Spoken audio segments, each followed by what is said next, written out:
What is, or what was, the Black Death? I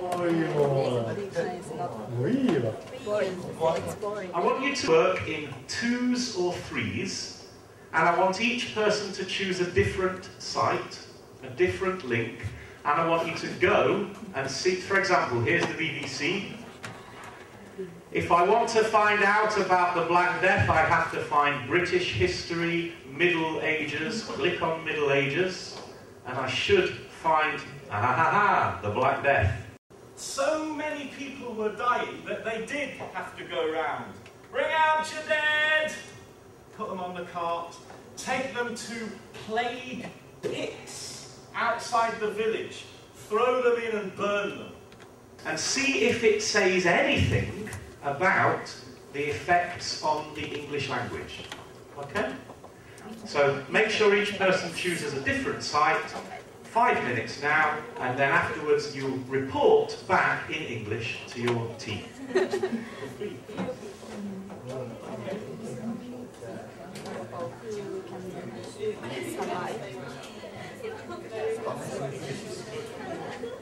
Is this your idea? What if the plague killed French speakers and didn't kill English speakers? In those days, they didn't know how diseases are caused. They believed it was caused by God, and many people believed it was punishment. So maybe, like our friend suggested, maybe it punished the people who spoke French. I am God, I am English, and you French-speaking people in the country of England, I'm going to punish you. Oh, I know, I speak French, I have the plague, I'm going to die. Could be, do you think? Well, it's a bit of a crazy theory, but yes, they thought it was caused by God. Well, we're going to watch some video, and Melvin Bragg, who always moves his hands like this, have you noticed this? He always goes like this. He is going to explain how the social effects of the Black Death in England caused a change in the status of the English language, which had been buried underground by French power. Okay? England, after the Black Death, was a very different place. In many parts of the country, there was hardly anyone left to work the land or tend the livestock. The acute shortage of labour meant that those who did the work had the power to break from their feudal past and demand better conditions, higher wages. The lifestyle of the people who lived closely together in the churches and centres of law and power made them much more vulnerable to the Black Death. And they died in greater numbers. Whereas, out amongst the farmers and the peasants, who lived more isolated lives in cleaner countryside, more of them survived. So you might argue that the Black Death socially cut the French head off of English society.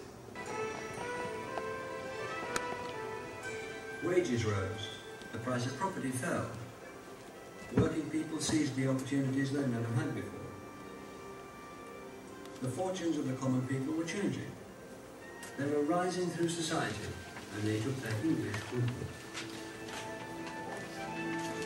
This means that 300 years after the Norman conquest, after the French invaded, and just after the plague, English began an astonishing recovery. But the English which emerged was not the old English of King Alfred and the Beowulf poet. It was the English of Geoffrey Chaucer, a new English which we call Middle English.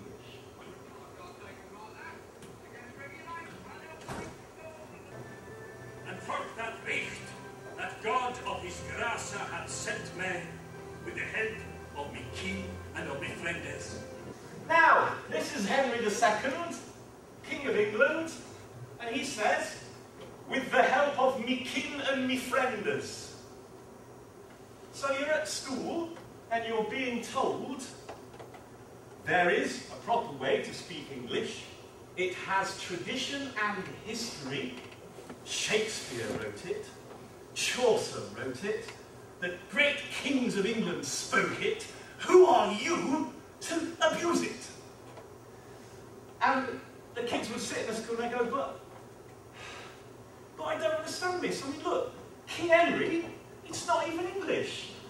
He says, challenge. Everybody knows it's challenge, miss. I mean, God of his grassa? What's grassa? That's something in the garden, isn't it? God of his grassa, with the help of me king and me friends, Miss King Henry II spoke bad English. Why can't I speak bad English?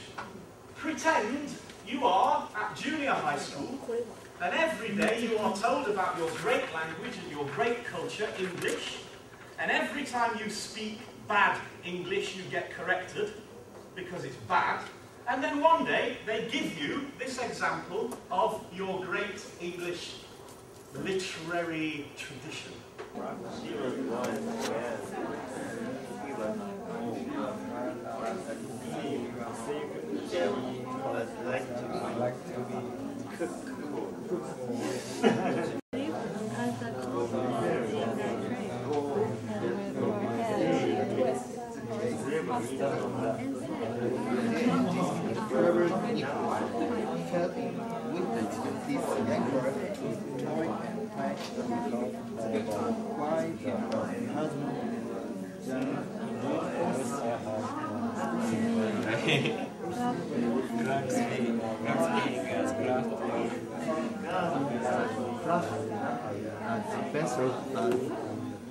and passive, he called her by the hand, saying, indeed, Have you found a part of the play that you think junior high school kids would find funny? You spend all the school year trying to stop the 13 and 14-year-old children from using bad words. And then you teach them Chaucer. And it's full of all their favourite rude words. And then they argue with you. But miss, I can say arse, because it says arse in Chaucer. Look, here. Arse, miss. Arse. Arse, miss. It says it in Chaucer. Look, I'm allowed to say it. It's English literature. The rude words and the rude comedy in Chaucer come from Old English earthy feeling. But he could also use the high language of French. In fact, he put together all of the different voices and styles of the New Middle English, all the regional dialects, all the different social class levels. He could write in a voice which felt true to all of them. And in that play, The Canterbury Tales, he put so many different characters with so many different voices that he actually gives us a beautiful snapshot, if you like, of the state of English as it resurged, as it came back, as it returned to being the #1 language in England after 3 centuries of Norman French rule. So that's why Chaucer's very important in history, and he's also very funny. What is that? That word is offensive. You will stay behind after school and you will clean every desk in this classroom. We're going to have a look at how that affected English. We're going to have a look at how that affected English. We're going to have a look at how that affected English. The beauty of this modern world in which we live with YouTube and internet is that all of the video is in the online group, so you can go away at home and you can try again.